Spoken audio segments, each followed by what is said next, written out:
그래서 기본적으로 불가리아한테 손들어준 건 두 가지였죠. 하나는 사실상 원고 자체에서 소위 송부한 제공한 그죠? 보내주었던 상품에 대한 어떤 하자가 좀 있었고 실제로 중개금액을 지불하기 위한 그런 의도가 있었죠. 자산을 좀 정리한다든지 그런 부분이 있었지만 두 번째는 뭘까요? 지적재산권을 위조하는 그런 충분한 증거도 있었고 또 이러한 것을 회피하기 위해서 이러한 의도적으로 준수하지 않으려고 하는 그러한 부분들이 좀 카운터판턴이 있었다는 거죠. 이러한 그 법원의 측면에서 볼 때 우리가 뭘까요? 이러한 공정성이라는 앞에 얘기했던 펜콜이죠. 했던 공정성이라는 기준. 소위 여기는 뭘까요? 한마디로 형평성이 요구되는 그죠? 형평성이 요구되는 이 공정성이라는 기준이라는 자체는 어떻게 보면 그 지침으로 삼기에는 너무 좀 느슨하다. 이 법원 입장에서 볼 때 헤이그 컨벤션과 소위 국제협약이나 혹은 연방 지방 소송법이죠. 연방 소송법 제4조를 그죠? 우리가 지키지 않았다라는 것을 우리가 좀 완화시켜 주겠다라는 문제에 관해서 우리가 그 지침으로서는 좀 느슨하다.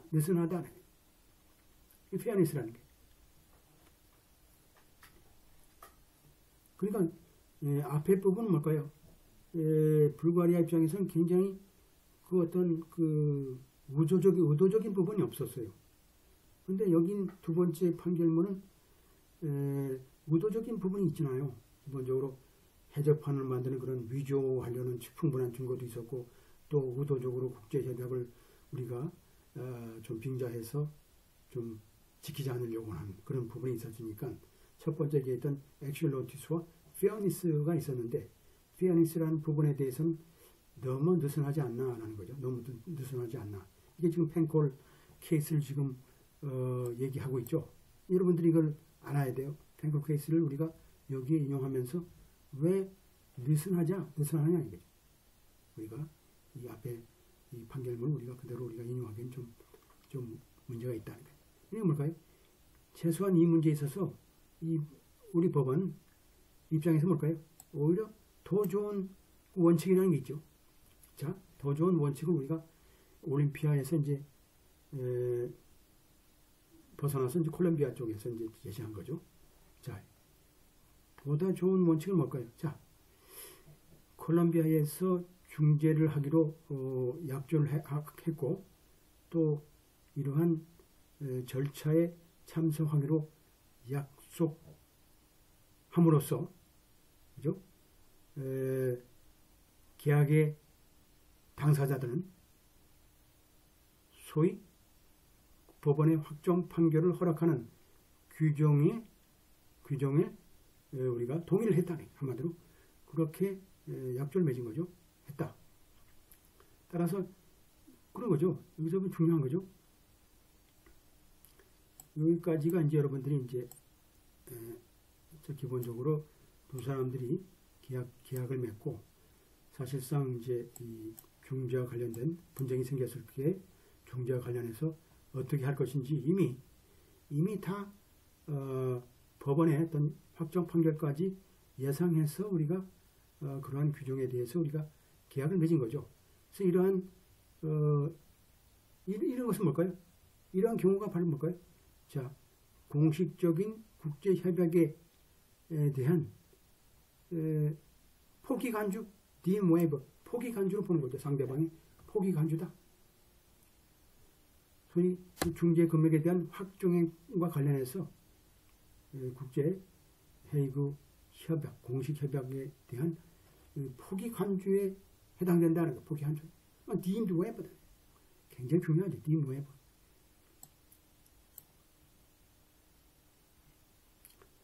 자, 다시 얘기하면 이 법원 자체에서 뭐라고 이제 해석하냐.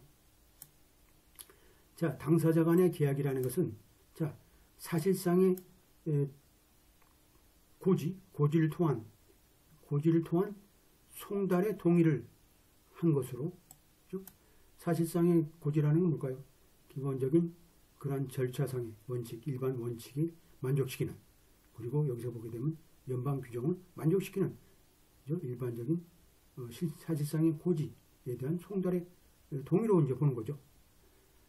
뭐 기본적으로 우리가 얘기했던 국제협약에 의한 엄격한 어떤 준수라기보다는, 그죠? 이러한 것으로 우리가 이해할 수 있다. 우리 보면 그 리딩 하니까 뭐 우리가 그렇게 해석을 할 수 있다. 앞의 내용도 우리가 기본적으로 딥 웨버로 보는 거죠. 딥 웨버.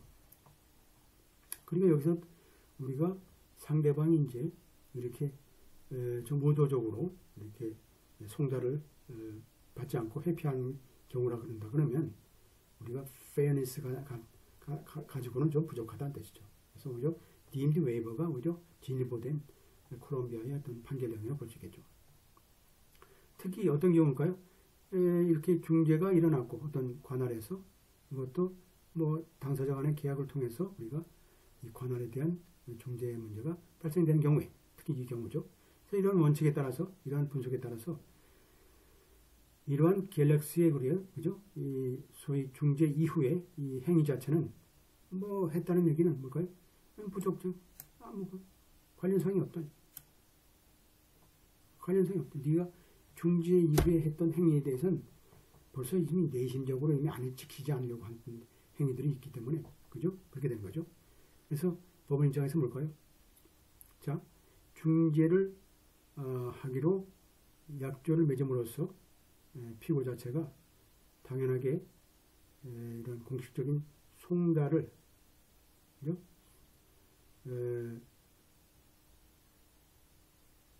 송달에 대한, 그죠? 점유했던 권리를 포기한 것으로 간주한다. 포기한 것으로 간주.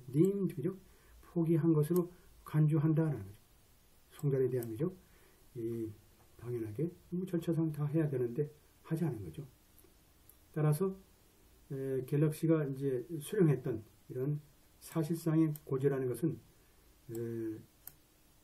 그죠? 합리적이고 충분했다. 이것도 결국은 미국 회사를 좀 속이려고 했던 내용에 대해서 이제 법원에서 가차없이 우리가 했던 내용이죠. 그죠? 재밌잖아요?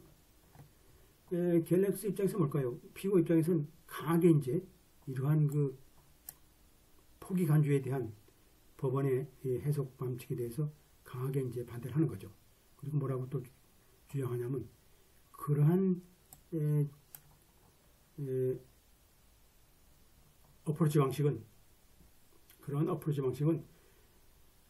소위 중재 문제의 국제협약에 대한 보호를 완전히 이비스레이트니까 뭐예요? 완전히 창렬을 끄집어내서 뺏는 거죠. 없애버리는 거죠. 없애버리는 것이다. 없애버리는 것이고, 소위 그렇게 되면 쓸데없는 재판만 늘 것이다 하는 거죠. 그죠? 쓸데없는, 한마디로 초대받지 않은 여러 법적인 절차 문을 연다는 뜻은 소송만 말하지 않는 뜻이죠. 법원 내에서 불복하니까 그렇게 해석하지 말라. 그래서 이 법원 자체는 뭘까요? 이러한 판시 내용이 너무 넓려고 하는 거죠. 좀 넓게 하려고 하는 것이 아니다는 얘기죠. 여기서 원고 자체는 뭘까요? 자, 이 선의로 국제협약에 따라서 우리가 송달 방법을 선택을 했고, 최소한 이러한 상황에서 뭘 거예요?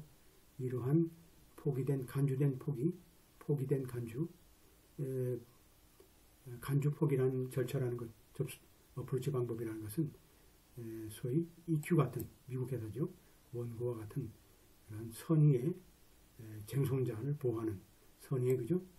이런 소송을 제기하는 사람을 보호하는 장치가 돼야 된다는 거죠. 장치가 돼야 된다. 여기서는 뭘까요? 앞의 내용하고 좀 다를 수 있죠. deemed waiver라는 게 하나 새로운 용어가 들어왔기 때문에 여러분들이 그걸 정확하게 우리가 양쪽의 판결문을 잘 분석해서 분석을 하죠. 비교 분석해서 우리가 알아야 되겠죠. 그 내용이 뭔지를 우리가 확인할 필요가 있죠.